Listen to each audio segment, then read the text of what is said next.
مصر میں ایک آدمی بہت بڑا بزنس مین تاجر بیمار ہو گیا، ہارٹ کا پرابلم ہو گیا. یہ کوئی قصہ نہیں سنا رہے، حقیقت کا واقعہ سنا رہے.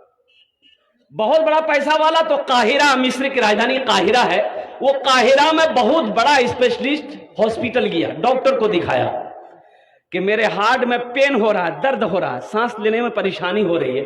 تو اس کا جانچ کیا گیا تو پتہ یہ چلا کہ وہاں کے ڈاکٹروں نے کہا کہ آپ کا علاج یہاں نہیں ہو سکتا ہے، آپ ایسا کریں یوروپ چلے جائیں. یوروپ چلے جائیں.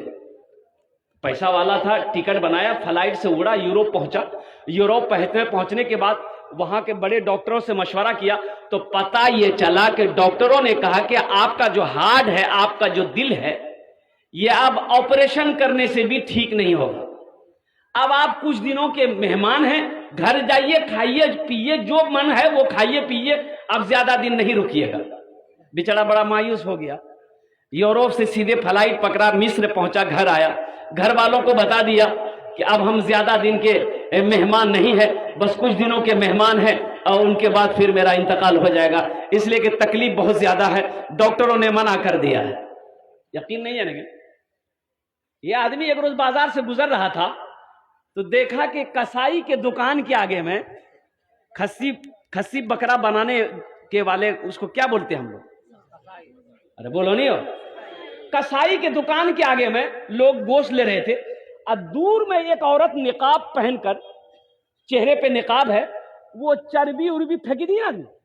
ارے چربی پھینکی دی نا آدمی، چھچر پچھر چربی، وہ عورت اٹھا رہی تھی، جھولا میں کس رہی تھی.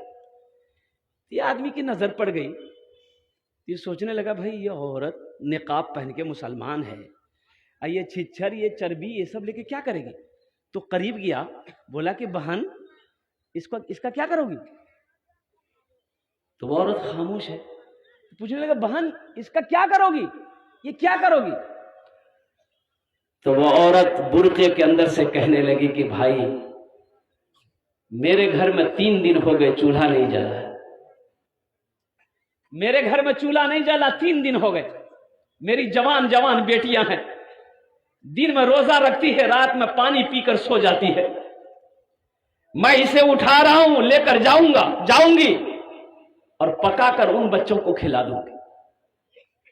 میرا شوہر نہیں ہے، میں بیوہ ہوں. اس امیر کی آنکھوں سے آنسو جاری ہو گیا. کہا کہ بہن تم کھڑی ہو جاؤ، تمہیں گوشت چاہیے میں دوں گا، میرے ساتھ. کسائی کو بولا کہ اس کو 2 کلو گوشت دو. کسائی 2 کلو گوشت دیا. یہ نوجوان اس عورت کو لے کر بازار گیا، ایک دکان پہ گیا، 1 بورا آٹا لیا، 1 بورا دال لیا، اور سارے گھر کے سامان لے کر سواری پہ لوڈ کیا، گاڑی پہ لوڈ کیا، اور اس عورت کو بٹھایا کہ بہن چلو تم اپنا گھر دکھا دو، اور قربان جاؤ، پہنچا دیا. دیکھیے گا بہت بڑے عالم دین نے اس واقعے کو لکھا، اپنی دیکھی ہوئی نظروں سے دیکھی ہوئی واقعہ. اس عورت کے گھر پہنچا دیا، یہ بیچارے پہنچا کر الحمدللہ اپنا گھر آ گیا. وقت گزرتا رہا اور قربان جاؤ اللہ اکبر کبیرہ، جو درد یہاں ہوتا تھا نا، دن بدن دیکھتے ہیں کہ درد میں کمی آ رہی ہے، درد اب نہیں ہو رہا. بڑا خوش ہو گیا، بھائی کیا بات ہے. ہفتہ گزر گیا، مہینہ گزر گیا، 2 مہینہ ہو گئے، 3 مہینے ہو گئے. ڈاکٹروں نے کہا تھا کہ چند دن کا مہمان ہے، یہ 2-3 مہینے ہو گئے، کوئی پرابلم نہیں ہے. تو وہی قاہرہ کے ہاسپٹل میں گیا، بولا کہ تھوڑا جانچ کیے تو میرے ہارٹ کا. تو وہاں جو جانچ کیا گیا تو وہاں کے ڈاکٹر حیرت میں پڑ گئے. بولا کون سی دوائی آپ نے کھائی ہے؟ ہارٹ میں کوئی پرابلم نہیں. اس کو یقین نہیں ہوا، فلائٹ پر یوروپ گیا جہاں ڈاکٹروں نے منع کر دیا تھا کہ اب آپ چند دنوں کے مہمان ہیں. اس ہاسپٹل میں گیا، ڈاکٹروں نے جانچ کیا، وہ ڈاکٹر بھی حیرت میں پڑ گئے. انہوں نے یہ کہا کہ آپ کے ہارٹ میں کوئی بھی پرابلم نہیں.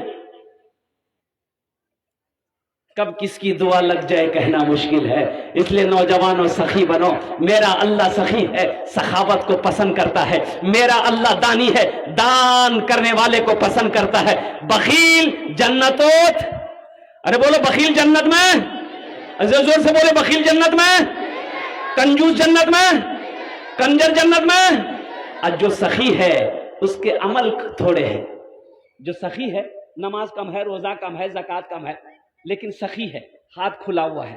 تو اللہ کے محبوب نے ارشاد فرمایا کہ وہ اللہ کا دوست ہے. 1 ٹکا ہو صدقہ کرو.